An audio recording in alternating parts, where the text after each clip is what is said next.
Hello, students. Welcome back. Welcome to another lecture on Gray's Elegy. Beneath those rugged elms and trees, rugged, rough, khurdari, that you tree shade, where heaves the turf in many a mouldering heap, each in his narrow cell forever laid, the rude forefathers of the humble sleep. Hamlet village. Rude, you can say uneducated. The breezy call of incense breathing morn, the swallows twittering from the straw-built shed, the cock's shrill clarion, or the echoing horn, no more shall rouse them from their lowly bed, lowly humble. For them no more the blazing hearth shall burn, or busy housewife ply her evening care. No children run to lisp their sire's return, or climb his knees, the envied kiss to share. Okay, very good. Beneath those rugged lines. In these lines, the poet is referring to the rude forefathers of the villagers who are lying buried in the churchyard beneath those rugged lines. And they are lying buried beneath those rugged elms. वहाँ जो rugged elms के पौधे हैं, वहाँ जो rough खुरदरे elms के पौधे हैं, उन पौधों के नीचे that you tree shade, उस you tree के शेड में, छाया में, कहाँ where heaves the turf, जहाँ पर एक मिट्टी के टीले पर इन मैनी मोल्डरिंग हीप, मोल्डरिंग क्रम्बलिंग, नष्ट होता हुआ, खराब होता हुआ, हीप ढेर, वहां पर वो मिट्टी का एक टीला है, वो टीला कैसा है? मोल्डरिंग है, क्रम्बलिंग है, समय के साथ वो और खराब होता जा रहा है। उन टीलों पर heaves the turf, turf grass, उन टीलों पर घास उगाई है। वहां पर इस प्रकार के चर्च यार्ड में उन विलेजर्स के rude forefathers are lying buried, each in his narrow shell, forever laid, forever हमेशा के लिए, sleeping each forefather of the villagers, गांव वालों के सभी जो जो जो फोर फादर्स है, they are forever lying buried in their graves. कौन? The rude forefathers of the hamlet sleep, the rude uneducated, you can say, forefathers of the villagers are sleeping in their graves. And in the next stanza, poet says that nothing in this world can awake them from their sleep.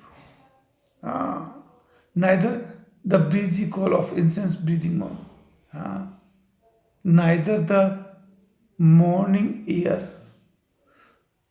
loaded with sweet smells, incense fragrance, morning air full of fragrance.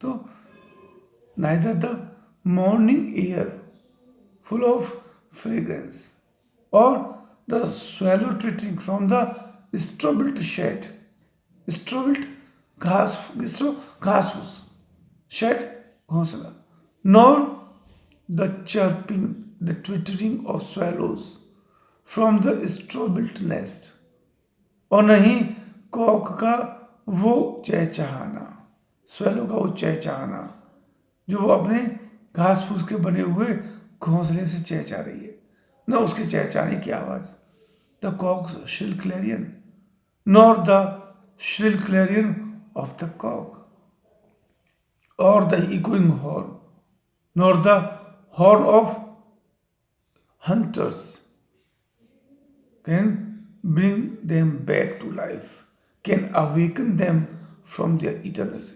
No more shall rouse them. Nothing in this world,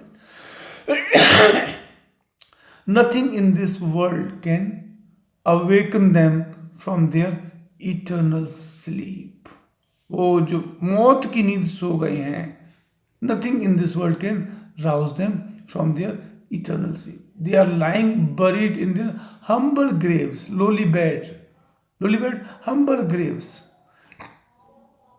No more, for them, no more the blazing earth shall burn. Yes. In these lines, the poet is describing their house, their domestic life. When they were alive, their wives used to look after their daily needs. But now, since they are no more, they are lying buried in their graves. So their housewives will not attend to their daily needs at all. And no more the hearth chula, no more blazing burning, no and hearth means the domestic life of the dead villagers revolved around their daily routine. But now they are lying buried, इसलिए अब कोई भी अब उनके घर में चूल्हा उनके हिसाब से नहीं जलता. अब उस घर की डेली एक्टिविटीज उनके हिसाब से नहीं चलती.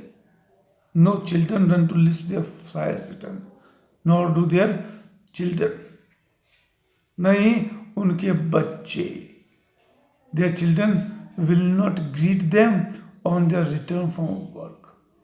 When they used to come back from their work, their children used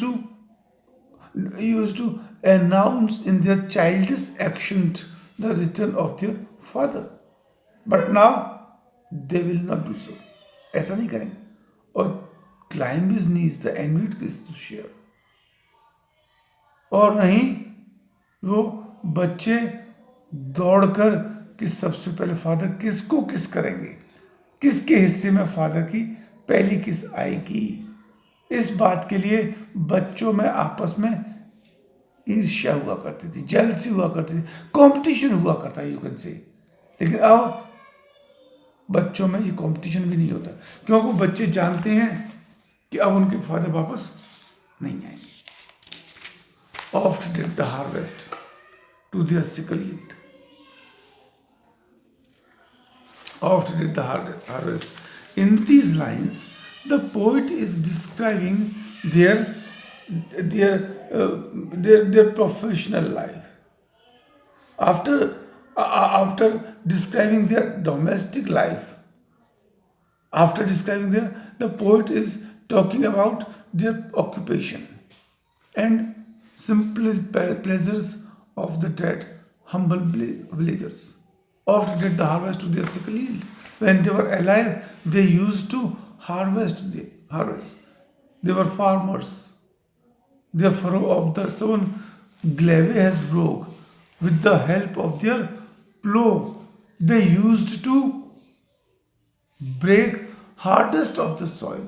कठोर से कठोर stubborn, कठोर glaive earth जमीन, कठोर से कठोर जमीन को जोत दिया करते थे. How jocund did they drive their team of ox. How jocund, how joyful, कितनी खुशी खुशी वो अपने बैलों की जोड़ी को खेतों की तरफ फील्ड टू द फील्ड खेतों की तरफ हाँक कर ले जाया करते थे. How of वो about the woods beneath their steady powerful, and how with their strong, their powerful stroke, they used to cut trees. But now, since they are lying buried in their graves, so nothing in this world is waiting for them, neither their wives nor their children, since they know that children know that their fathers are lying buried in their graves, and nothing in this world can bring them back to life. Nothing can awaken them from their sleep of death. They are lying buried in their graves. So, nothing in this world, neither the chirping of birds, nor the full of fragrance morning air, and nothing, neither nor anything else can awaken them from their sleep of death. Thank you.